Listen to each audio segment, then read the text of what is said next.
Hi everybody, welcome to the Friday Edge. Thank you so much for joining us. Today we are back in Winston-Salem, North Carolina, and I'm so glad that you're here with us today.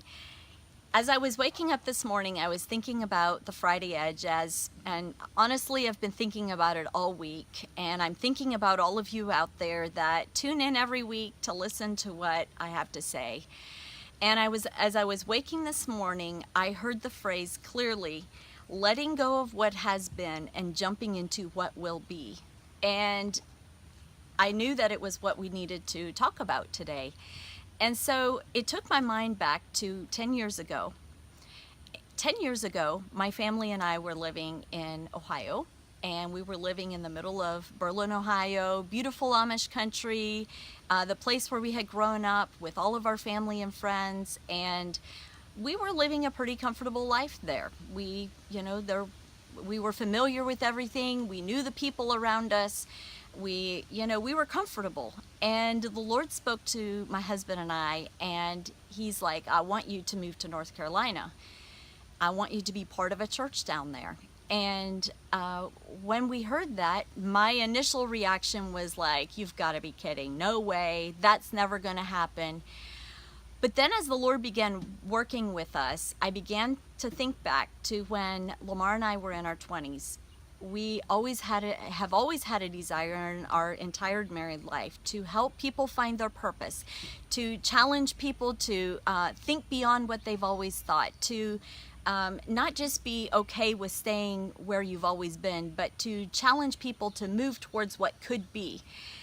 And as I began processing those things 10 years ago, in that moment, I realized that if we want to have that message that we give to people, then we have to live that ourselves as well. And so that was a test for us. And in fact, to make a long story short, in 5 years, we did move to North Carolina, and so many amazing things have come out of our move here. And I'm so thankful to the Lord that He nudged us out of our nest and out of our comfort zone and brought us to North Carolina. You know, in order to let go of what has been and step into what is coming and what could be, it takes courage. It takes a lot of courage. It takes believing in what's to come more than what we believe in where we are. It's so easy in the culture that we live in. Comfort is at the top of the list of things that we all love. If we live in America, we're comfortable compared to most of the rest of the world. And it also takes faith. It takes believing what God says. It takes believing what He says about us. It takes believing the ideas that He gives to us. It takes knowing and understanding that He believes more in me than I believe in myself. In fact, the Bible tells us that He's given us everything that we need. We're not lacking anything. It's just a matter of whether we're really going to believe it and step into it. And I found in my life that sometimes I say I believe something, but my actions don't prove it. And just like the example I gave of when the Lord spoke to us about moving to North Carolina, my first reaction was, no way, I'm not doing that. That's crazy. Why would we leave our family? Why would we sacrifice like that? And the Lord challenged me on that and said, but I thought that you really believed in what I said, and I thought you believed in the purpose on your life. And it reminds me also of Abraham. And Abraham, the Lord told him at the beginning of his, early in his life, that he would be the father of many nations. And I've been thinking about Abraham a lot lately. And just thinking about, what if Abraham would have waited until he clearly understood everything about what that meant for him to start moving forward. He left his people, he left what was familiar to move towards what he didn't completely even understand. But as he moved, the Lord was able to direct his steps. In the same way, when we move and we step out of the boat, the Lord then has something to work with. He can direct us in that. We live in a day and age where we want to Google everything. We want to send a quick text message and get a quick response. We want to send an email and get a quick response. We don't have to, go to somebody's office to have a conversation with them. And you know, our purpose doesn't come with an instructional video. It doesn't come with an email from heaven detailing exactly how we should do everything. And God was smart to do that.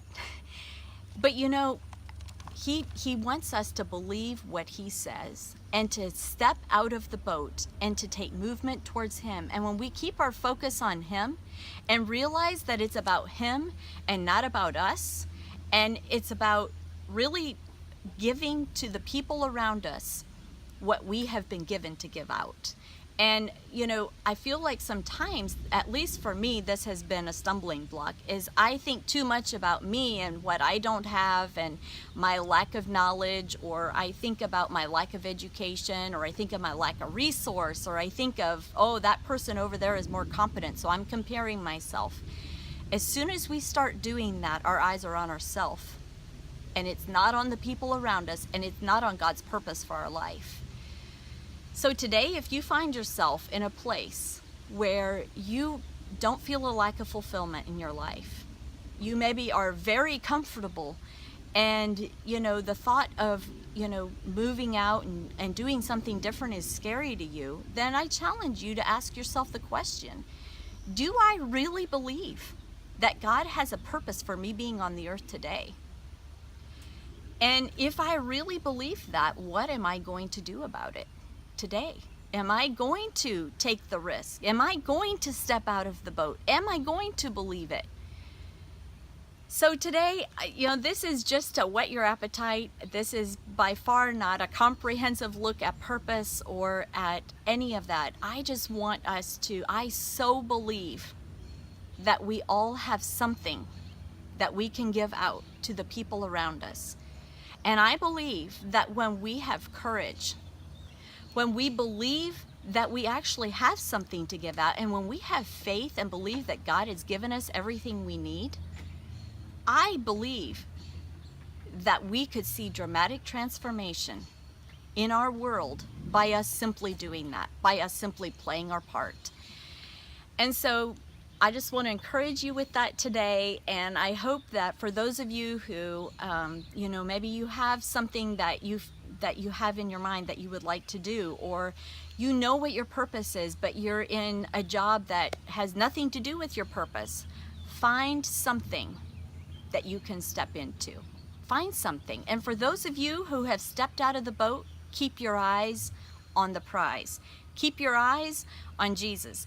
Keep your eyes on where you're going and on that greater vision, just like Abraham did, just like we knew we had to move to North Carolina. Keep your eyes on that thing. And as you keep your eyes on that thing, you're not going to fall. And just know that God wants you to succeed and wants you to walk in that more than you do, more than anybody around you. And when you believe that, I believe that you will walk in that way. Thank you so much again for joining us today here in Winston-Salem. We're so glad that you were here, and I look forward to talking with you again next week. Have a great weekend.